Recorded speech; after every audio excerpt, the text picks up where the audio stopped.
के कोने कोने में यूट्यूब के माध्यम से हमसे गुरु मंत्र लेकर वैदिक परंपरा में आगे बढ़ने वाले मेरे प्रिय शिष्यों, सज्जन और सन्मानियों, आज हम आपको देवी भागवत की वो कथा सुनाएंगे। इसमें राजा ने पूछा है कि द्रौपदी के 5 पति क्यों? भगवान नारायण कहते हैं कि दक्ष साबरणी नाम एक प्रसिद्ध मनु हुए। धर्म साबरणी के पुत्र रुद्र साबरणी, इनके पुत्र वृषध्वज हुए। वृषध्वज शंकर के परम भक्त थे। वो लक्ष्मी सरस्वती या कोई अन्य देव में श्रद्धा नहीं रखते थे। एक बार उन्होंने विष्णु भगवान की निंदा की तो सूर्य नारायण जी ने श्राप दिया कि तुम्हारे राज्य से स्त्री नष्ट हो जाएगी। जब वृषभध्वज की लक्ष्मी नष्ट हो गई तो भक्त पर कृपा करने वाले भगवान शंकर हाथ में त्रिशूल लेके सूर्य नारायण को मारने के लिए आए। उनके डर से सूर्य ब्रह्मलोक में भाग गए। ब्रह्मा जी को भी शिव का डर तो था, तो सूर्य को लेके भगवान नारायण की शरण में गए। भगवान शंकर वहाँ भी पहुँच गए। उनके आंखें क्रोध से लाल हो गई थी। भगवान विष्णु सिंहासन पर लक्ष्मी सहित विराजमान थे। शंकर भगवान नंदी से उतरकर उन्हें प्रणाम किया तो भगवान विष्णु बोले कि शंकर जी, आप क्रोध क्यों करते हैं? इसका कारण बताओ।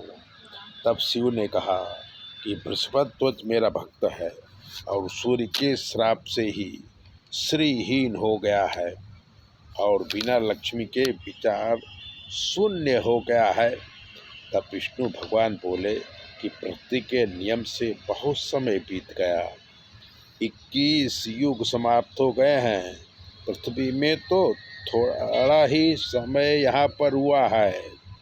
वृषभध्वज जो काल खा गया, अब उनके पुत्र रथध्वज और उनके 2 पुत्र धर्मध्वज और कुशध्वज श्रीहीन होके पृथ्वी में रहते हैं।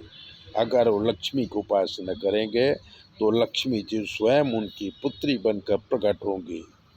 तब धर्मध्वज और कुशध्वज दोनों ने कठिन तप किया तो लक्ष्मी जी प्रसन्न हुई और कुशध्वज की पत्नी मालावती के गर्भ से पुत्री रूप में प्रकट हुई और पैदा होते ही वेद के मंत्रों का उच्चारण करने लगी तो उनका नाम वेदवती पड़ा।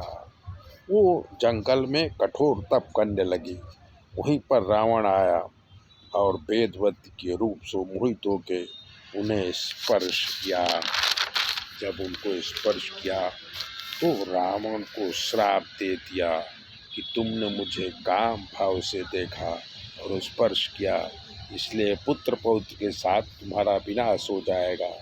उसके बाद वेदवती ने घोर तप किया तो आकाशवाणी हुई कि अगले जन्म में भगवान नारायण तुम्हें पति के रूप में मिलेंगे।